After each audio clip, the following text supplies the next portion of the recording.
Baik, baik. Bismillahirrahmanirrahim. Assalamualaikum warahmatullahi wabarakatuh. Perkenalkan nama saya Febriansyah dari kelompok 1 yang beranggotakan saya sendiri yaitu Febriansyah dan teman saya yaitu Lutfi Wijaksono. Dan ini saya ingin mempresentasikan teori belajar dan sosial dari belajar tersebut. Next.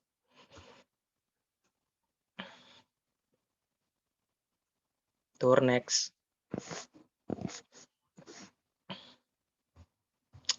Baik, yang pertama yaitu slide pertama yaitu apa itu belajar? Belajar adalah perubahan yang relatif permanen dalam perilaku atau potensi perilaku sebagai hasil dari pengalaman atau latihan yang diperkuat.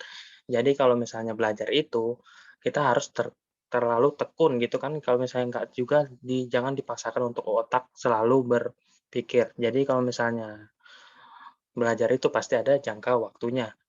Jadi di sini definisi belajar dapat juga diartikan sebagai segala aktivasi psikis yang dilakukan oleh setiap individu sehingga tingkah lakunya berbeda antara sebelum dan sesudah belajar. Perubahan tingkah laku atau tanggapan karena adanya pengalaman baru, memiliki kepandaian atau ilmu setelah belajar, dan aktivitas berlatih. Nah, jadi kalau misalnya kita belajar itu, kita akan meningkatkan suatu prestasi. Jadi kalau misalnya belajar itu yang kayak membuat latihan untuk menjadi semakin bagus. Next. Baik, saya akan menjelaskan di sini adalah teori behaviorisme. Dalam kamus bahasa Inggris, behavior artinya kelakuan, tindak tanduk atau bertingkah laku dengan sopan. Behaviorisme adalah teori perkembangan perilaku yang dapat diukur dan diamati dan dihasilkan oleh respon pelajar terhadap rangsangan. Jadi ceritanya ini kalau behaviorisme itu adalah suatu sifat yang merupakan sopan santun yang terus-menerus yang dipelajari oleh pelajar tersebut. Jadi dalam teori behavioristik, pandangan tentang belajar adalah perubahan dalam tingkah laku sebagai akibat dari interaksi antara stimulus dan respon. Dan behaviorisme adalah kunci bagi pendidik karena berdampak pada bagaimana siswa bereaksi dan berperilaku di kelas, dan menunjukkan bahwa guru dapat secara langsung mempengaruhi bagaimana siswa berperilaku itu sendiri. Next.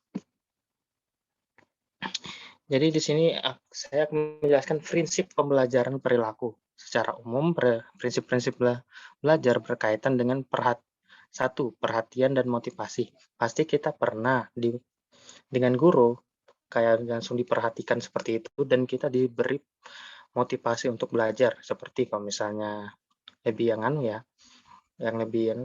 kalau misalnya nilai ini jelek, kalau misalnya nilai jelek, tapi kan kita tidak bisa juga harus di situ terus, pasti ada namanya dorongan. Nah, itu namanya motivasi.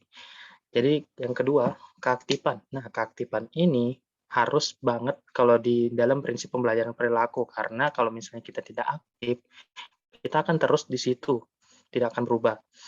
Baik, yang ketiga adalah keterlibatan langsung dan atau pengalaman. Nah, di sini kalau misalnya kita gunain prinsip pembelajaran perilaku yang keterlibatan langsung atau pengalaman, itu lebih secara langsung harus kita aktif. Jadi, misalnya habis keaktifan langsung kita mendapatkan keterlibatan langsung. Jadi, langsung ketemu dengan orang tersebut atau guru-guru yang lebih berpengalaman.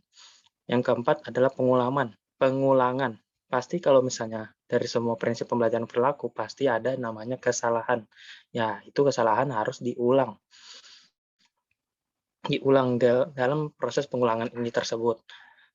Yang kelima adalah tantangan. Tantangan ini pasti ada di setiap pembelajaran perilaku. Ya, pasti setiap ada pembelajaran perilaku tersebut harus ada tantangan tersendiri, walaupun tantangan itu sulit ataupun yang tidak sulit sama sekali. Yang keenam adalah balikan atau penguatan law atau disebut law of effect. Balikan tersebut ini termasuk kayak lebih mempermatang siswa untuk menjadi lebih baik lagi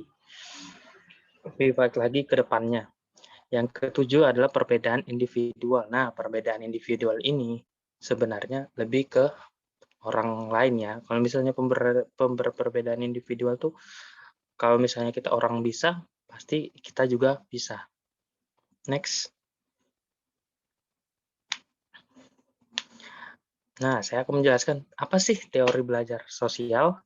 Teori belajar sosial dikenalkan oleh Albert Bandura, menekankan pada komponen kognitif dan pikiran. Pemahaman dan evaluasi menurut Bandura, teori belajar sosial yang disebut sebagai jembatan antara teori behavioristik dan kognitistik karena meliputi perhatian, memori, dan motivasi. Teori belajar sosial menjelaskan bahwa perilaku manusia mempunyai interaksi timbal balik yang berkesinambungan antara kognitif, perilaku, dan pengaruh lingkungan. Kebanyakan perilaku manusia dipelajari observasional melalui pemodelan, yaitu mengamati orang lain. Jadi ceritanya kalau misalnya di sini teori belajar sosial itu lebih kepada orang lain. Jadi kalau misalnya ada teman, guru, ataupun lebih yang kerabat-kerabat keluarga gitu. Next. Baik, kelebihan dan kekurangannya. Kelebihan dari pembelajaran sosial ini adalah kelebihannya sangat cocok untuk memperoleh kemampuan yang membutuhkan praktek dan pembiasaan. Nah, lebih kebanyakan kita itu pasti selalu ngobrol sama orang. Pasti itu kan suatu kelebihan, jadi semakin sering mengobrol, semakin akrab. Yang kedua adalah materi yang diberikan sangat detail. Nah, kalau misalnya sangat detail, ini lebih ke kelebihannya ya ini mungkin kadang ada, kadang enggak. Soalnya yang lebih minim itu karena materi yang sangat detail tuh itu termasuk lebih ke orangnya sih ya, kalau misalnya bagus atau enggaknya. Yang ketiga membangun konsentrasi pikiran. Nah, ini kalau misalnya orangnya ini berbeda-beda ya, kalau misalnya kelebihannya ini membangun konsentrasi pikiran. Itu termasuk kemampuan orang itu sendiri, individual lah ceritanya. Jadi selanjutnya adalah kekurangannya. Pembelajaran peserta didik hanya berpusat pada guru. Nah, ini yang lebih parahnya ini ya, lebih pada guru. Tapi sepertinya kayak tidak mempercayai teman untuk membelajar bersama-sama. Kan itu biasanya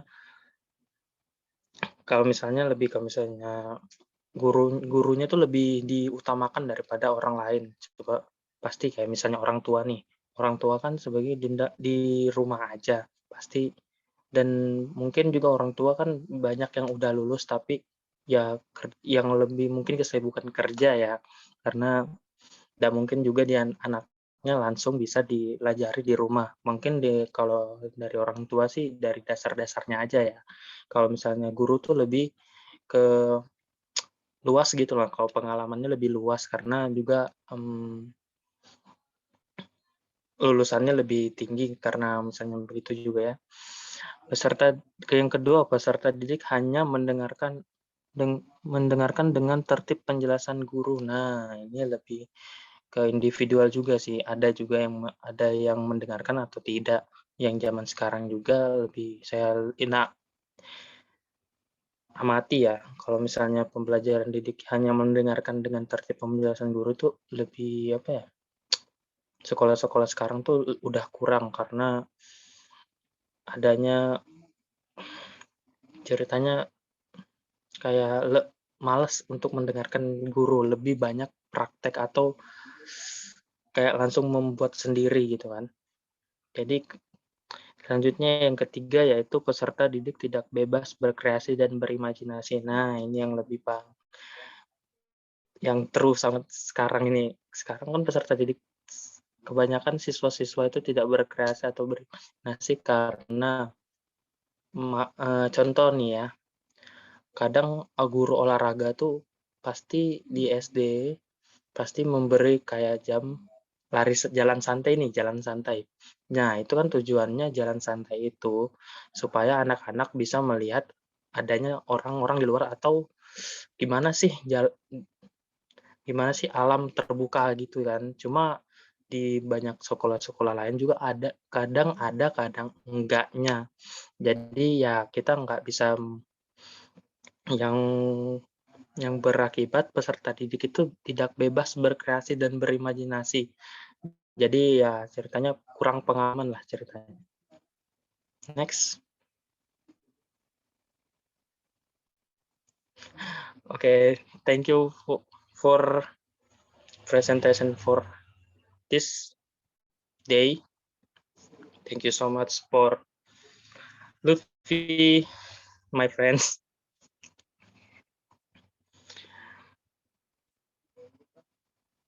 Okay, thank you for watching in discount. Thank you.